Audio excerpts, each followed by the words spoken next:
Hello, Ultrasound fam. I am so excited to show you the thrilling conclusion of the first time that I got to sit down with Michael Macias and ask him all these questions.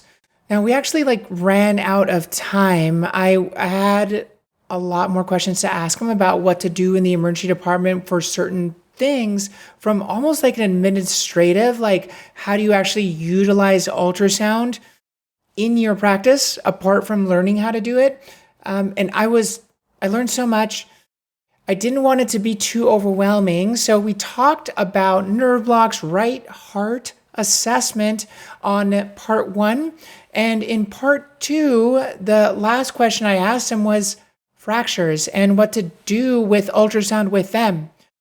Now, I definitely see that in some situations, using ultrasound for the primary identification of a fracture is good and helpful, but really the way that I have practiced in the places that I have practiced in the United States, I don't use it all that much as a primary diagnostic modality.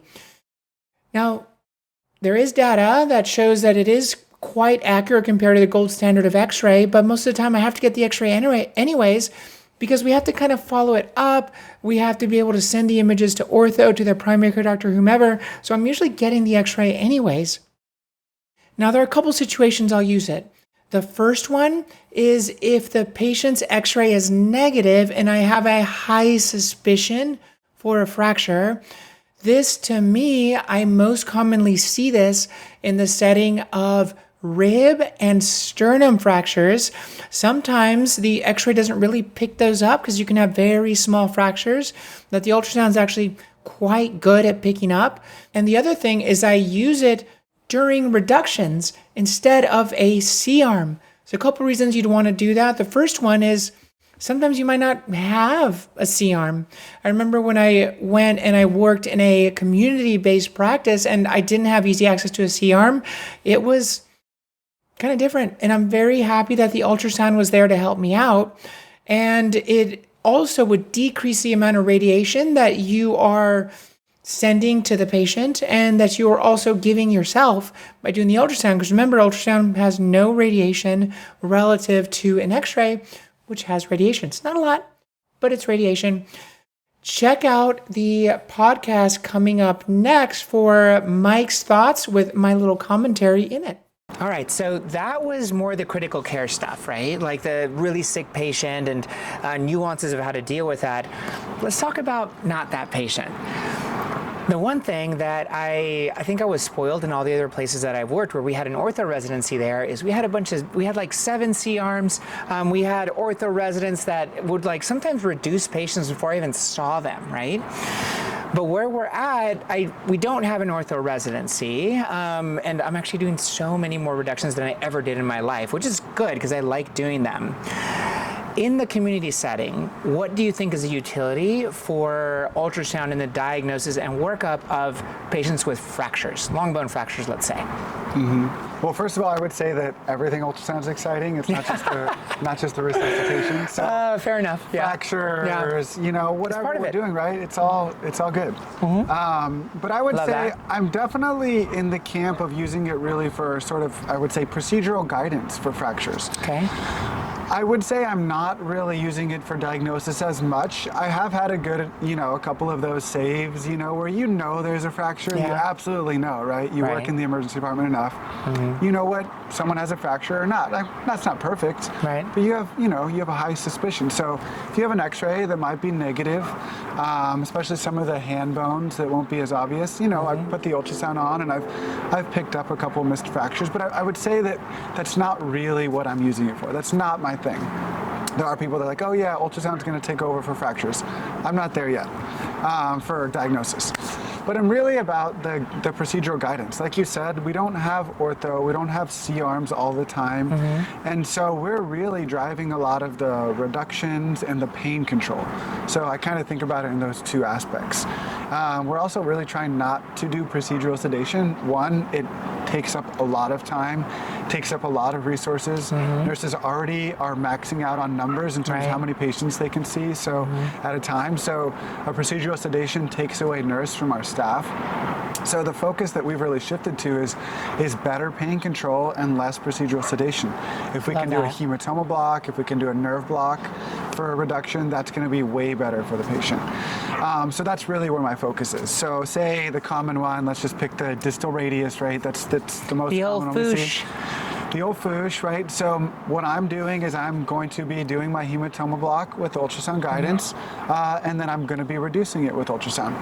So yeah, you can feel the hematoma a lot of times without using ultrasound, but I feel like I know exactly where my step-off's going to be. I know what my angle is. I know how deep it is. So I'm basically doing mostly a static guidance. I think we've talked about this before. You sometimes will do dynamic, but I'll put the ultrasound on the fracture fragments. I'll figure out where the break is, exactly how deep it is, kind of my angle I need to take. Then I usually mark it, with either a surgical pen or make a little indent with the back of an 18 gauge needle. And then I clean it off and I do my hematoma block sort of after the fact. Really? And I feel like I'm very successful after I know exactly where the fragment's going to be. And then if I'm not getting the blood back where I want, I'll put the ultrasound on and do it dynamic. But usually it's static. I see. I'm going to take a little pause here, and that is to remind you of two offerings that we have. We have the Core Ultrasound Fundamentals and Core Ultrasound Question Bank and the Ultrasound Leadership Academy. They are two ultrasound-related educational things, but they kind of have different kind of functions and a different type of person that might benefit from them. So Core Ultrasound Fundamentals and Core Ultrasound Question Bank, this is more for the beginning learner, kind of to get you up to speed with everything. We actually designed it to teach residents, designed it to teach kind of new physicians that just want to kind of get up to speed in a quick way. The question bank has 3,200 questions where we just basically show you an ultrasound clip and just ask you to tell us, is it abnormal or not? There's no question, Sam. It's really easy to kind of just get through. And then the Ultrasound Leadership Academy is a non-profit that is a full year curriculum that is really meant for people who really want to become experts in ultrasound, be community leaders, or they might be in a place where they don't have other people to help them out with their ultrasound. They might be the only ultrasound person there, or at least the only person that is interested in ultrasound. So we offer image review is actually included in that. So we would look at your images and give you kind of tips on how to improve the images. And we have mentoring, video mentoring one-on-one, where we kind of chat through whatever it is that you want to chat through. And we're also readily available, me and a bunch of other of the ULA professors. We are readily available to answer questions for you via emails. Now, the ULA is a nonprofit, and every registration that we get, we give the equivalent registration as a scholarship to someone who can't necessarily afford it, but that needs the ultrasound education. So it's for a very good cause. Check out courses.coreultrasound.com and ultrasoundleadershipacademy.com to learn more. And then after I have good anesthesia, assuming that it works well, then I'm going to use it just like I would a C-arm.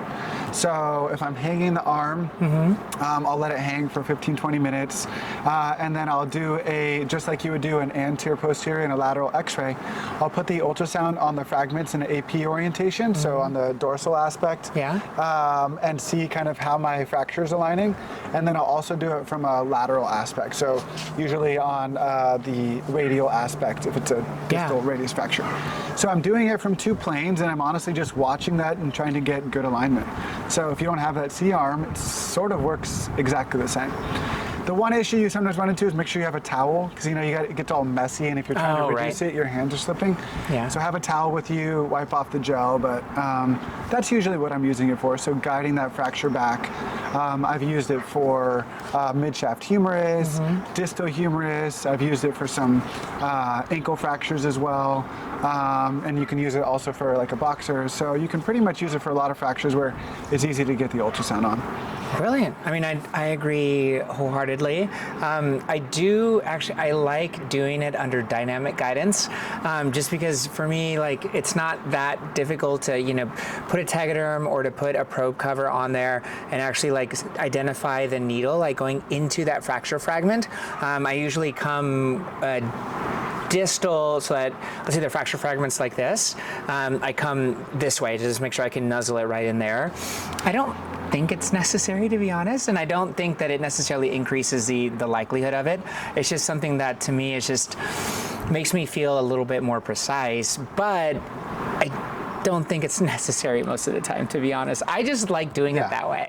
So I think that you're right. I think dynamic guidance is always better, right? No one's ever going to say, oh yeah, no, static guidance is better. I mean, maybe there's some example we can think of, but the more needle guidance visualization you have, probably the higher likelihood of success, right? You can see the procedure both during the needle guidance and even, observe for tissue changes, injection of the anesthetic, things like that.